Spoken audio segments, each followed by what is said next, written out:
जोहार गाते को सगुन सेता सानाम गाते को आमगे आमिज बायरे यूट्यूब चैनल पाहटा को सानाम कोगे सगुन दाराम साथे सगुन जोहार गाते को तेहिन दो मोटिवेशन कथा दो बांग कना रियल लाइफ रिया मोटिवेशन इन लिया बना नितो आबोआ वर्तमान सिचुएशन एट प्रेजेंट सिचुएशन रे आबोरिन कटिज कटिज कोड़ा गिद्रा कुड़ी गिद्रा को जे रास्ता ते को ताड़ाम का गाते को नोआ रास्ता दो कटिज खूब रॉन्ग रास्ता कना कटिज कटिज बयस रेगे आको को दुलड़िया दुलड़ काते को बापला कना 18-19 बछर को बापला कना 18-19 बछर बापला तायम 28-29 बछर रे को डिवोर्सो कना से को छापा छाड़ा कना नो ट्रेंड जहाँ चला कना अब विशेष करे सान्ताड़ समाज रे नोआ दो गाते को अड़ी बड़ी डहार कना बड़ी डहार दो चेदा ले लइया गातन अब सानाम होड़ के बन बड़ाया गाते को जे झोतो जिनिस रे गे मिटंग टाइम मेना मिटंग आयोआ लाज खोज मिटंग गिदरे जनाम तेन जेमन प्राय आनुमानिक 240 दिन থেকে 10 मास 10 दिन आरो मिटंग टाइम लगा मेनखाज आबोरिन कोड़ा गिदरे कुड़ी गिदरे एतो को जल्दबाजी या अड़ी कम कम बयस खोज के को दुलड़िया दुलड़ तायम उनकुआ दुलड़ रिया माने रासा ते को पगला चाबा कना पगला कते 18-19 बछर के को बापला कना एबार नोआ कोदो माने नेल हुयु कना तो नेल खातिर नोआ वीडियो बनाव हुयु कना तो जहां आघात एम खातिर दो बांगा जाते आबोरेन पठुआ गिद्रा को झोतो किछु काटी विवेचना करते नोआ जिनिस को करामा कारण आको माको 18 बछर को बापलायना मेनखाज नेक्स्ट जहां मिटन गिद्रा हिजुक तकवा कोई नावा नावा गिद्रा उनिया दो चेत पाप ताहे कना उनको हो विभिन्न चैलेंज से डिफिकल्ट को जानामो कना एरपरे जखन बापला हुइना बापला तायम कते जम रिया अनाट एटकेटोणे हिजुक कना जम रिया अनाट एटकेटोणे हुई तायम होयतो कोड़ा गिद्रा दो आजा अना दुलड़ रिया माने जहाँ रासा ताहे कना दुलड़ रिया मिटन गाबेटा चाबायन परे उनिया दुलड़ दो कम इदियेना कम तायम बायरे चला कना कामी बायरे चलाव परे कुड़ी गिद्रा हो नोडे अपुष्टिते भोगक कना ओड़ा साला मिटन कम्युनिकेट बांग हुयुक कना जहाँ उमर रे उनिया पढ़ाव ऑक्तो उन उमर रे उनी जुदी संसार रिया माने झमेला आजा बहक रेम राकाब आया ताहले ओका जिनिस हो ठीक मतो बांग हुयुआ ओना खातिर नितो जहाँ ट्रेंड रे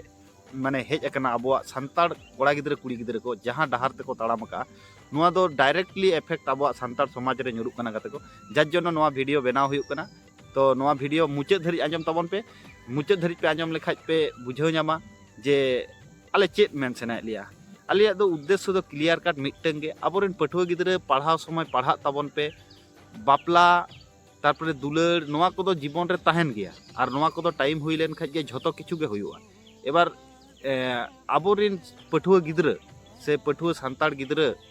से जहाँ गे कम बयस गिद्रा नुकु दुलड़ और कुशी लाइक लाभ नोआ को जिनिस उनको कॉन्सेप्ट के बाको बाड़ाया बांग बाड़ाय तायम उनको को दुलड़ा कहते को दुलड़ और कुशी और लाइक पसंद नोआ को तो किंतु आलादा आलादा डिफरेंस मीनिंग कना अब दो जुदी जहाँ जिनिस बोन कुशिया और बन दुलड़ा ओना दो गाते को डिफरेंस गया इन जुदी उदाहरण हिसाब तीन लैया बना गाते को इन मिटंग बाहाñ कुशिया जुदी बाहाñ कुशिया कना ताहले गाते को ओना बाहा दो इन गद काते इन सुर रिन दोहो दाड़ा बांखा माला काते इन हरक दाड़ा ओना दो को लिया को कुशी और गाते को दुलड़ दुलड़ दो हुयुक कना गाते को ओना बाहा रे दिन दा इन दुला जत्नो काते इन हाराया मेनखा जहां आको दुलड़ को मनेया ओना दो रियल दुलड़ दो बांग कना रियल दुलड़ दो माज खाने दो बांग ब्रेकोआ जेमन 18 बछर को बापलायना 28 बछर के को डिवोर्सक कना एबार नोआ दो चेत कान दुलड़ कना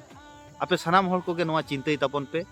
तो दुलड़ दो खराब जिनिस दो बांग कना दुलड़ दो मिटन खूब पवित्र जिनिस कना मेनखाय नितो कार वर्तमान जुग रे दुलड़ निये जहां व्यवसा से जहां ट्रेंड चालू कना ओना दो अडी हाहाड़ा गे कारण अडी कम कम उमर रिन कोड़ा गिद्रा कुड़ी गिद्रा को कंपिटिशन हर कंपिटिशन को चेत रे कंपिटिशन को ओलोग पढ़ाव रे एटा कम्युनिटी रिन हर को चेका को कंपिटिशन चाकरी लगित को कंपिटिशन भागी मानमी बनाव लगित कंपिटिशन मेनखाज आबोरेन सान्ताड़ कोड़ा गिद्रा कुड़ी गिद्रा चेत को चिकैया दुलड़ लगित को कंपिटिशन तबे क्लियर काट मिटन कथा ले लैया झोतो हर दो बांगा किछु बेना कोआ किछु आबोरेन कोड़ा गिद्रा कुड़ी गिद्रा बेना कोआ खूब भागी लेखा पढ़ाया को जीवन को प्रतिष्ठानक कना आयो बाबा कथा मतो को बापला कना मेनखाज किछु संख्यक नौका हो मेना को आबो सान्ताड़ समाज रिन उनको दो आगाम पछिला चेत हो चिंता भावना के बनू तकवा ओड़ा रिया को जमा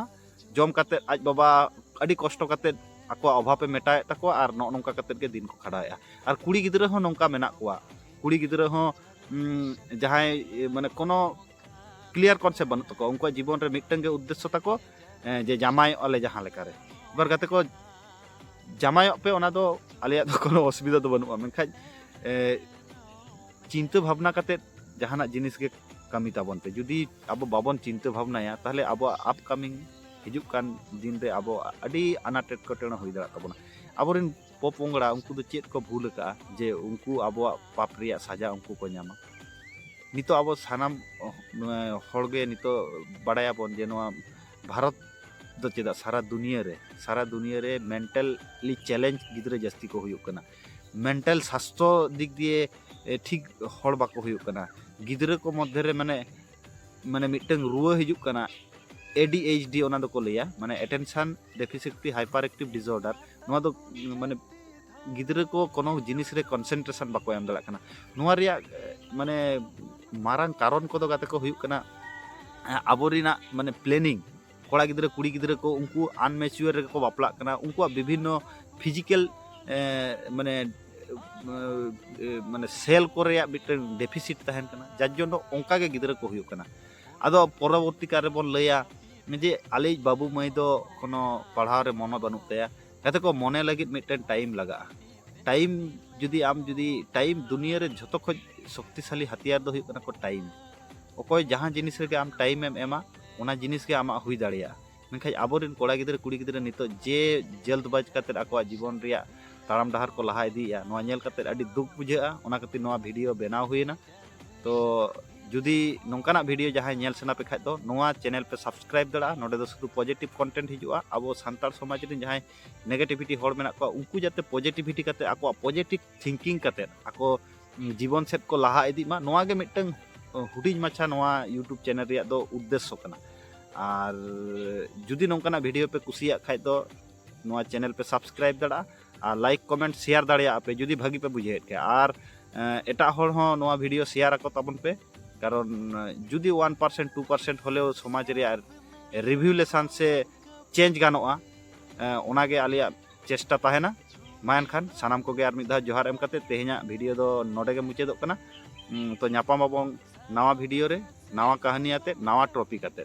तो चला माना रे जहां मिटन कथा ले बार बार ले लिया नवा दुनिया धरती रे सानाम मान में खुशी रस कते को तहन मा साथे अबो हो खुशी बन तहन मा और अबो बन खुशी लेनखा मारांग बुरु जाहेर नुकु हो खुशी को तहना और हेल्पिंग मानसिकता काते को नवा अबो जीवन रे मिटन ब्रत हिसाब ते साब ताबन पे हेल्प को ताबन पे टाका पैसा बांग रे मने दाड़े जहाना तेगे मने दाड़े माने दैहिक दाड़े अड़ी रकम हेल्प गानोआ काते को अबो हेल्प माने शुधु जे टाका पैसा हेल्प ओना दो बांगा टाका पैसा छाड़ा हो अड़ी किछु भावे ते मिटन मानमी हेल्प दाड़िया जाय होक मुचेद बेड़ा रे मिटन कथा लई काते नोआगे मुचेदा स्वामी विवेकानंद काते को मिटन जायगा रे लई लिया निजेर जन्नो जे बाचे उनी दो हुयुक कना मितोर अधम और परेर जन्नो जे बाचे उनी गे हुयुक कना मानव जीवन से मानुषा से धरतीपुरी रे मानमी जानामा मिटन सार्थकता जाय होक सानाम को गे मिदा जोहार एम काते तेहेना वीडियो दो नोडे गे मुचेदो कना न्यापामाबोन नवा वीडियो रे नवा एपिसोड आते नवा टॉपिक आते जोहार।